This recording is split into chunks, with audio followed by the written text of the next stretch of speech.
What's going on, beautiful internet people? It's Meech, your boy. I'm back with y'all again to do what we do best and have a little chat. Hope y'all been doing great since the last time I seen you. You look good. Did you get a new haircut? Looks good on you. I like that. I like that. Today, I'm gonna need for Sony Interactive Entertainment to come sit in the front of the class. Come right here. Just sit right in that chair right there, because we gotta have a talk. We gotta have a discussion about what is going on with you lately, because things looking a little spooky. Sony, you have a problem. In the month of January alone, Sony has canceled 2 of their planned live service games that have been in development for years at this point. An unannounced science fiction live service game from Ben Studios, the people behind Days Gone, and of all things, a God of War multiplayer live service game made by Bluepoint. Like, what are we doing? Sony has been talking about all these live service games they've had in the vault like the last few years.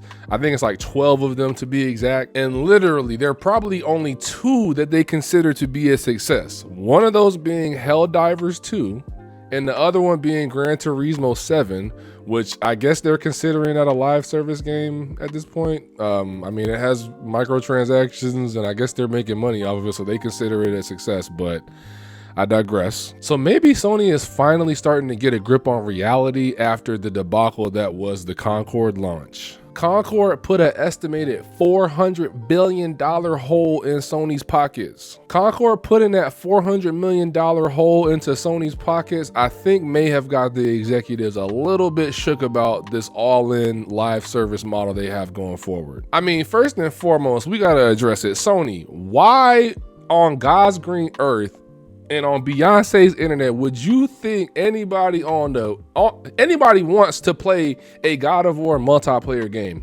let alone a live service version of God of War?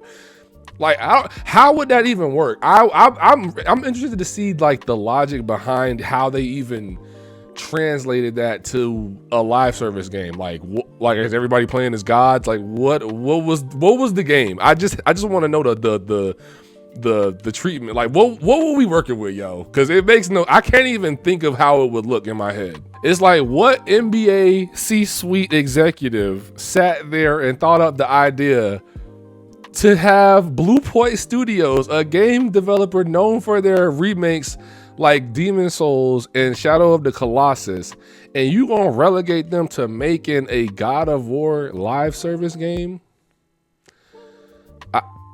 I have no words for the stupidity. Like, of course they're gonna cancel that because there's nowhere to go with that. It's almost like these people are paid to make the worst decisions ever. Like, this is what they're there for, to literally lose the company money. In addition to not only this game being canceled, they have canceled like so many other games in the last 5 years. I mean, the Last of Us multiplayer experience that was supposed to be coming out, that was supposed to be a bigger version of Factions, which was originally in the first Last of Us game as like just a multiplayer mode, but they wanted to be a little more ambitious, so they made a full game, and apparently Bungie looked at it and said this isn't gonna work. And because of that, they canceled that game. There was also a Twisted Metal live service game that I actually think could have worked. I mean, it's not ideal. Like, I would rather just have a regular Twisted Metal game and not have it be a live service game, but I guess that one translates a little better. And there was also a Spider-Man live service game that was supposed to, I think, come out with Spider-Man 2 that got canned. And I guess I see that too, but it's just like, how much money and time and resources went into these games that went nowhere? It's just mind-blowing how much money companies can just throw away and flush down the drain, metaphorically. All of these games pretty much started development around the 2019 and 2020 years, and now there's basically nothing to show for it except for a hole in their pockets and some shut down studios because of this.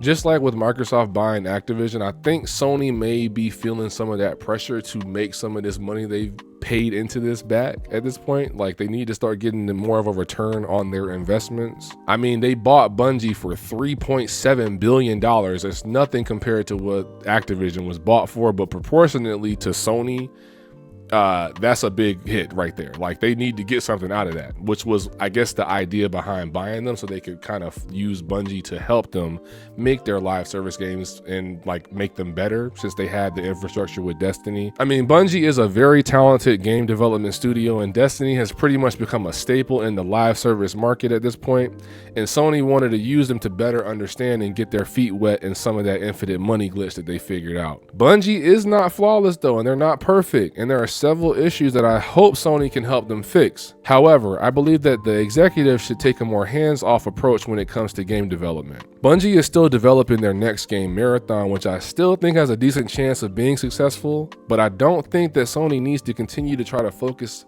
on milking this oversaturated live service market more than it already is. Sony's overall shift to these big budget, grand story type of games has been a blessing and a curse in the last 2 generations. On the one hand, we get some of the most high quality and polished games from these Sony studios, and on the other, we pretty much never get to see them take any risk on new IPs or ideas, and we also get less games overall. I think that the reasoning behind this is that they need these live service games to perform well, and they need to generate a substantial number of them to offset the increasing development costs that they are experiencing year after year. And this is proving to be a little easier said than done, as you can see with all these game cancellations. I mean, I will never forgive Sony for shutting down Japan studio, because they were making some of the most original, cool, different, and smaller scale games that I think Sony needs to have in order to prosper in the type of market that they're creating. Games I grew up with on my PSP, like Loco Roco, Patapon, Ape Escape,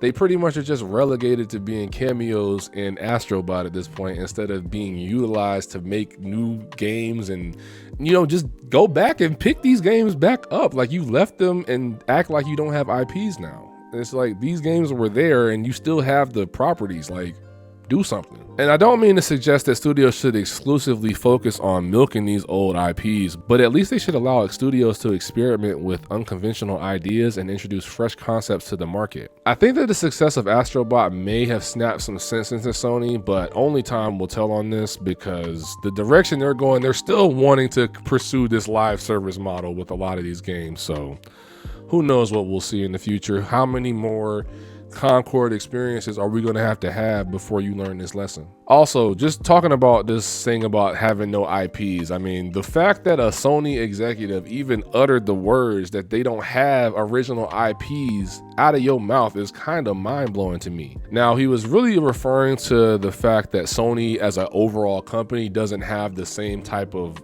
like power of a Mario with a Nintendo or like a Mickey Mouse with a Disney, and I do believe he does have a point there. I mean, Sony's biggest IP at this point is Spider-Man, a property that they purchased the rights to, so there is some merit to this argument. But I would counter that with the fact that I believe most of their original IP and franchises come from their gaming division itself. I mean, they got a duffy bag so deep going back to the 90s of properties that they can use, like for not only games but also other forms of media that Sony has interest in.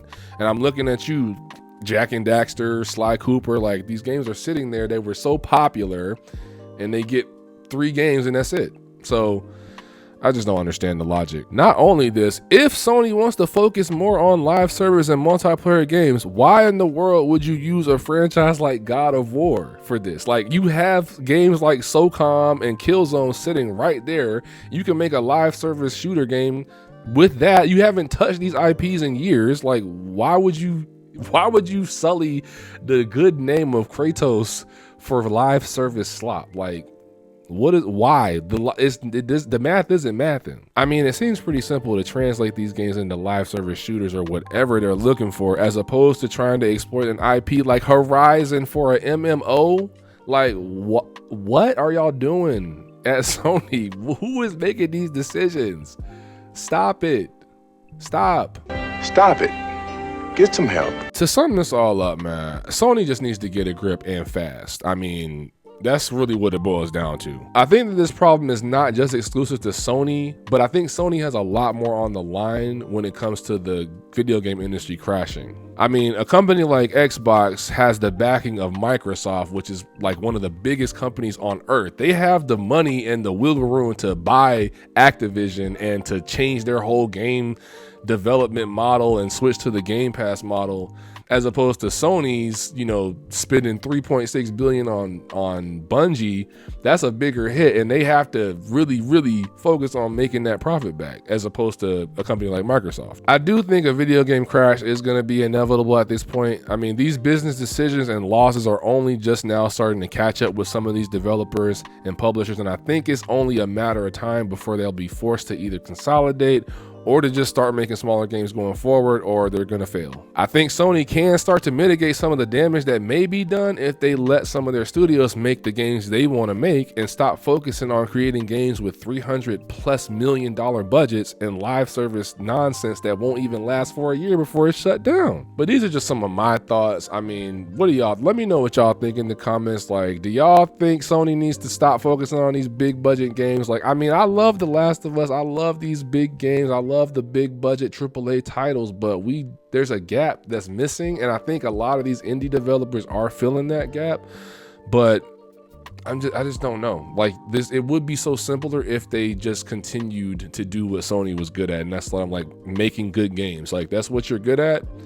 Y'all should have just focused on that. Everything doesn't have to be a $500 million game with 8 years of development time. Like, we can play a couple of platformers. Like, I'm all cool with that. Like, I need more things like Astrobot. Like, that's what we need to go in tandem with the bigger titles y'all want to make. That's all I'm saying. But yeah, let me know what y'all think. Do y'all think the industry's gonna crash as well?